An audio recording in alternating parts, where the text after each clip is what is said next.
এখনো মনে করে তার পুরনো ধারার রাজনীতি কইরা সে ক্ষমতায় আসবে এবং টিকে থাকবে। আগে আপনাদেরকে বলছিলাম বিএনপি ক্ষমতায় আসলে থাকতে পারবে সর্বোচ্চ 3 বছর। আজকে সময় আরো কম মনে হইতেছে। বিএনপি যদি বিপুল ভোটে না 300-তে 300 জিততে আসে, এই অবস্থায় সে 2 বছরের বেশি সরকার রান করাইতে পারবে না। আমারও প্রশ্ন, আসলে ব্যক্তির দায় কে নিবে?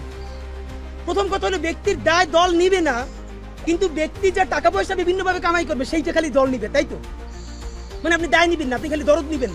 তাহলে দ্বিতীয় প্রশ্ন হলো, ব্যক্তির দায় যদি দল না নেয়, তাহলে যে কোনো দলের প্রধানই আইসে কি খুন করতে হবে? ধরেন বিএনপির যদি কেউ কোথায় খুন করে, এটা বিএনপি করছে এটা প্রমাণ করার জন্য কি তারেক রহমান সাহেবরা এসে খুন করতে হবে?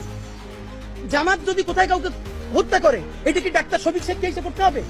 এনসিপি যদি কোথাও কাউকে খুন করে, এটা কি নাহিদকেই এসে করতে হবে? মানে কি কথা ভাই? আপনি বরং সঠিক রাজনীতিটা করেন। আপনি বলেন আমি তারে চেক করছি, বিএনপি তারে পুলিশ তারে গ্রেফতার করে না কেন? আমরা যতক্ষণ না পর্যন্ত বাংলাদেশের মানুষ রুখে দাঁড়ালো ততক্ষণ পর্যন্ত আপনারা সবাই গাইতে চাইছেন আমাদের দলের না এইটা না সেইটা না। সব থেকে ভয়াবহ বিএনপির আরেকটা রাজনীতি, কালকে হাজার হাজার মানুষ রাস্তায় মিছিল করেছে, বুয়েট থেকে শুরু করে সবাই। আবারও সেই ছাত্রদল বিএনপি আগের মতো বলার চেষ্টা করছে, কারো বলছে গুপ্ত শিবির, সাধারণ শিক্ষার্থীর নামে অমুক। এগুলো কি ভাই? আওয়ামী লীগের মতো ভুল করেন না। আওয়ামী লীগ এই কেসটা করছিল। আওয়ামী লীগ রাজাকার করতে করতে কি হয়েছে দেখেন না, কি ইন্ডিয়া পালান লাগছে। আপনারা হরে ধরে সবাই শিবির বলতে বলতে, গুপ্ত বলতে বলতে কোথায় যে পালাইবেন কত পাবেন না। এর কারণ ইতিমধ্যে আওয়ামী লীগের এক নেতা উত্তরা থানার ওসিরে ফোন করে বলছে যে আমরা তো ইন্ডিয়া পালাইতে পারছি, ওরা কিন্তু ইন্ডিয়াও যাইতে পারবে না।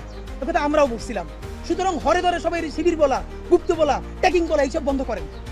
বিপদ দেখলেই তওবা করেন, মাপ চান, এইসব কিছু করেন না। তো সরকারের কাছে আপনাদেরকে বিনীত যেটা অনুরোধ, আপনাদের মাধ্যমে আমরা যেটা বলি, আমাদের কয়েকটা সুপারিশ, এরপর আপনাদের প্রশ্ন শুনবো আমরা। বিএনপি যদি এখনো মনে করে তার পুরনো ধারার রাজনীতি কইরা সে ক্ষমতায় আসবে এবং টিকে থাকবে, আগে আপনাদেরকে বলছিলাম বিএনপি ক্ষমতায় আসলে থাকতে পারবে সর্বোচ্চ 3 বছর। আজকে সময় আরো কম মনে হইতেছে। বিএনপি যদি বিপুল ভোটে না 300-তে 300 জিততে আসে, এই অবস্থায় সে 2 বছরের বেশি সরকার রান করাইতে পারবে না। সুতরাং নির্বাচনের চেয়ে সেই ক্ষমতা কেমনে সুসংগঠিত করবেন এইটা মনে রাখেন। কেন পারবেন না? হিসাব সোজা ভাই, মানুষের হাত খুলে গেছে। মানুষ মায়ের খাইতে খাইতে এখন মার দিয়া শিখে গেছে। আপনি যত তারে একটা বাজে কথা বলবেন, আপনি 3টে বাজে কথা শুনবেন। এমন অবস্থা হইতে পারে আপনারা সংসদে বসে যদি দেশবিরোধী আইন করেন, মানুষ নিজের জানমালের কথা ভাইবা সব বন্ধ কইরা সংসদে গিয়েও আপনাদেরকে পিটাইতে পারে। আপনারা তখন যত ইংলিশে মব বলার চেষ্টা করেন, তাতে আপনারা টিকতে পারবেন না। সুতরাং আপনারা জনতার রাজনীতিতে ফিরেন। কেমনে জনতার রাজনীতিতে ফিরবেন?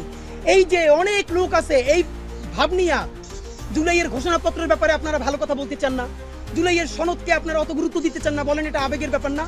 বিএনপির একটাই পরিত্রাণের উপায়, আপনাদের মাধ্যমে বলতে চাই, ভালোবাসা লাশ সমালোচনাটা করি।